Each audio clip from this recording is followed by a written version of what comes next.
ನಮಸ್ಕಾರ. ಸದಾನ್ ಬಾಬ್ನಿ ಯೂಟ್ಯೂಬ್ ವಾಹಿನಿಗೆ ಸ್ವಾಗತ. ರಾಜ್ಯ ಸರ್ಕಾರ ರಾಜ್ಯೋತ್ಸವಕ್ಕೆ 50 ಲಕ್ಷ ಹಣ ಕೊಟ್ಟಿದ್ರು. ಅದು ಹಣನೂ ಬಂದಿತ್ತು, ಖರ್ಚು ಆಯ್ತು ಅಂತ ಹೇಳ್ತಾರೆ. ಆದರೆ ನಾವು ಮಾಹಿತಿ ಹಾಕೋದಲ್ಲಿ ತೆಗೆದಾಗ ಪ್ರವಾಸೋದ್ಯಮ ಇಲಾಖೆಯಿಂದ 50 ಲಕ್ಷನೂ ಬಂದಿಲ್ಲ, ಏನೂ ಬಂದಿಲ್ಲ. ಕೇವಲ ಪ್ರಸ್ತಾವನೆ ಸಲ್ಲಿಸಿದ್ದಾರೆ. ಅದನ್ನು ಯಾರ್ಯಾರೇ ಕೊಡ್ತಾರೆ, ಎಲ್ಲಿ ದುಡ್ಡು ಹಂಚಿದೆ ಅಂತ ನಾವು ಒಂದು ಪ್ರಶ್ನೆಯನ್ನು ಕೇಳಿದ್ದು RTIದಲ್ಲಿ. ಅದರ ಜಿಲ್ಲಾಧಿಕಾರಿ ಹೇಳ್ತಾರೆ ದುಡ್ಡೇನೋ ಬಂದಿದೆ, ಆದರೆ ಇನ್ನೂ ಕೂಡ ನಾವು ಯಾರಿಗೂ ಹಂಚಿಲ್ಲ ಅಂತೇಳಿ. ಮತ್ತು ಹಂಚಿಲ್ಲ ಅಂದ್ರೆ ಅವ್ರು ಕೆಲಸ ಹೆಂಗೆ ಮಾಡಿದರು, ಎಲ್ಲೆಲ್ಲಿ ಎಷ್ಟೆಷ್ಟು ಎಲ್ಲಿ ದುಡ್ಡು ಹೊಡೆದಾರೆ ಅದು ಗೊತ್ತಾಗ್ತಿದೆ ಅಂತ ಜಿಲ್ಲಾಧಿಕಾರಿ ಏನು ಮಾಡಿದ್ದಾರೆ, ಇಲ್ಲ ಇನ್ನು ಅದು ಅಮೌಂಟ್ ಹಾಗೆ ಇದೆ, 50 ಲಕ್ಷ ಬಂದಿದೆ ನಿಜ, ಪ್ರವಾಸೋದ್ಯಮ ಇಲಾಖೆಯಿಂದ ಅವರು ಹಂಚ್ತಾ ಇದ್ದಾರೆ. ಅಂದರೆ ಆ ಲಿಸ್ಟನ್ನು ರೆಡಿ ಮಾಡ್ತಾ ಇದ್ದಾರೆ ಅಂತ. ಅಂದರೆ ಲಿಸ್ಟ್ ರೆಡಿ ಮಾಡಿದ ನಂತರ ನೀವು ಹಂಚಿದರೆ ಕನ್ನಡ ಸಂಸ್ಥೆಗಳಿಗೆ ಎಷ್ಟು ಕೊಡಬೇಕು, ಬ್ಯಾನರ್ಗೆ ಎಷ್ಟು ಕೊಡಬೇಕು, ಪೋಸ್ಟರ್ಗೆ ಎಷ್ಟು ಕೊಡಬೇಕು, ಮೈಕಿಗೆ ಎಷ್ಟು ಕೊಡಬೇಕು, ನಂತರ ಕ್ಯಾಮ್ರಾಮನ್ಗೆ ಎಷ್ಟು ಕೊಡಬೇಕು, ಎಲ್ಲವೂ ಸಿದ್ಧಿದೆ, ಕೊಟ್ಟಿದ್ದಾರೆ ಕೂಡ. ಆದರೆ ಇನ್ನೂ ಖರ್ಚಾಗಿಲ್ಲ ಅಂತೇಳಿ ಜಿಲ್ಲಾಧಿಕಾರಿ ಒಂದು ಹೇಳಿಕೆಯಲ್ಲಿ ನೀಡಿದ್ದಾರೆ. ಇದು ಸರಿಯಾದಂಥ ಹೇಳಿಕೆ ಅಲ್ಲವೇ ಅಲ್ಲ. ಅಂದರೆ ಯಾವಾಗ ನೀವು RTI ಹಾಕ್ತೀರಿ ಅಲ್ಲಿ ಜಿಲ್ಲಾಧಿಕಾರಿ ಕಚೇರಿಯಿಂದನೇ ಬೋಗಸ್ ಸುದ್ದಿಗಳು ಬರ್ತಾ ಇತ್ತು ಅಂದಾಗ ಇನ್ನು ನಂಬೋದು ಯಾರದ? ನಾವು ಅನೇಕ ಸಲ 14ನೇ ಹಣಕಾಸಿನ ಆಯೋಗ ಮತ್ತು 15ನೇ ಹಣಕಾಸಿನ ಆಯೋಗ ಎಷ್ಟು ಖರ್ಚಾಗಿದೆ, MB ಕೊಡ್ರಿ, ಅದು ನಕ್ಷೆ ಕೊಡ್ರಿ ಅಂತ PDO ಕೇಳಿದಾಗ ಒಬ್ಬರೂ ಕೊಟ್ಟಿಲ್ಲ. ಯಾಕಂದ್ರೆ ಕೊಡಲಿಕ್ಕೆ ಬರೋದೇ ಇಲ್ಲ. ಹಂಗೆ ಇಲ್ಲಿ ಕೂಡ 50 ಲಕ್ಷ ಎಲ್ಲಿ ಖರ್ಚಾಗಿದೆ ಅಂತ ತಿಳಿದಾಗ ಕನ್ನಡ ಸಂಘ ಸಂಸ್ಥೆ ಲೀಡರ್ ಕೂಡ ಇಲ್ಲಿ ಸಿಕ್ಕಾಕೊಳ್ತಾರೆ.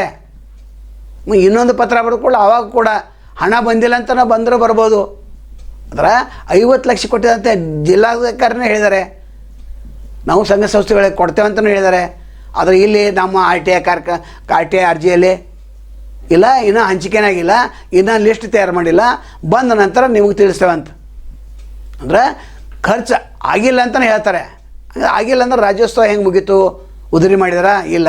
ಕೆಲವೊಂದು ಜನ ನೀವು ಕೊಟ್ಟಿದ್ದಾರಲ್ಲ ಸುಳ್ಳು ಸುದ್ದಿಯನ್ನು ಜಿಲ್ಲಾಧಿಕಾರಿ ಕಚೇರಿಯಿಂದ ಕೊಡೋದನ್ನು ಮೊದಲು ನಿಲ್ಲಿಸಬೇಕು.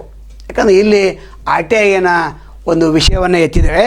ಅಲ್ಲಿ ಎಂ ನದಾಬ್ ಸಾರ್ವಜನಿಕ ಮಾಹಿತಿ ಅಧಿಕಾರಿ ಹಾಗೂ ಶಿರಸ್ತೇದಾರರು ಆಡಳಿತ ಶಾಖೆ ಜಿಲ್ಲಾಧಿಕಾರಿ ಕಾರ್ಯಾಲಯ ಬೆಳಗಾವಿ. ಇಲ್ಲಿ ಏನು ಹೇಳ್ತಾರೆ ಅಂದರೆ, ಮೇಲ್ಕಾಣಿಸಿದ ವಿಷಯಕ್ಕೆ ಸಂಬಂಧಿಸಿದಂತೆ ಉಲ್ಲೇಖಿತ ಮಾಹಿತಿ ಹಕ್ಕು ಅಧಿನಿಯಮ ಕರ್ನಾಟಕ ರಾಜ್ಯೋತ್ಸವದಿಂದ 50 ಲಕ್ಷ ಹಣವನ್ನು ಖರ್ಚು ಮಾಡಿದ ಕುರಿತು ಸಂಪೂರ್ಣ ಮಾಹಿತಿ ನೀಡುವ ಬಗ್ಗೆ ಕೋರಿರ್ತೀರಿ.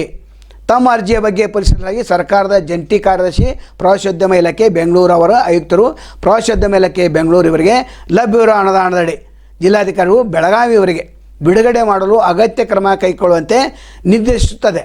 ಅದರ ಪ್ರತಿಯನ್ನು ಈ ಕಾರ್ಯಾಲಯಕ್ಕೆ ಸಲ್ಲಿಸುತ್ತಾರೆ. ಅದರ ಪ್ರತಿಯನ್ನು ತಮಗೆ ಉಚಿತವಾಗಿ ನೀಡಿ ಸದರಿ ಮೊತ್ತವು ಜಿಲ್ಲಾಧಿಕಾರಿ ಲೆಕ್ಕ ಶೀರ್ಷಿಕೆಯಲ್ಲಿ ಸ್ವೀಕೃತಗೊಂಡಿದ್ದು, ಸದರಿ ಮೊತ್ತವನ್ನು ಕನ್ನಡ ರಾಜ್ಯೋತ್ಸವ ಕಾರ್ಯಕ್ರಮ ಆಚರಿಸುವ ಕುರಿತು ಸಮಿತಿಯಲ್ಲಿ ಇತ್ಯರ್ಥವಾಗಬೇಕಾಗಿರುವುದರಿಂದ ಸದರಿ ಮೊತ್ತವು ಖರ್ಚಾಗಿರುವುದಿಲ್ಲೆಂದು ಈ ಮೂಲಕ ತಿಳಿಸಿದೆ. ಖರ್ಚಾಗಿದೆ ಇಲ್ಲಿ ಏನು ತಿಳಿಸ್ತಾರೆ, ಖರ್ಚಾಗಿಲ್ಲ ಅಂತ. ನಾವೇನು ಕೇಳಿದ್ವು, ಎಲ್ಲೆಲ್ಲಿ ಖರ್ಚಾಗಿದೆ ಮಾಹಿತಿ ಕೊಡಂತ. ಈ ರೀತಿ ಮಾಹಿತಿ ಹಕ್ಕು ಏನು ಉಲ್ಲಂಘನೆ ಆಗ್ತದೆ ಅದನ್ನು ಜಿಲ್ಲಾಧಿಕಾರಿಗಳು ಕೂಡ ಗಮನಿಸಬೇಕಾಗ್ತದೆ. ನಾಳೆ ಮತ್ತು ತಮ್ಮನ್ನು ಭೇಟಿಯಾಗ್ತೇವೆ. ಅಲ್ಲಿವರೆಗೆ ಎಲ್ಚಿವಾಗಲಿ. ನಮಸ್ಕಾರ.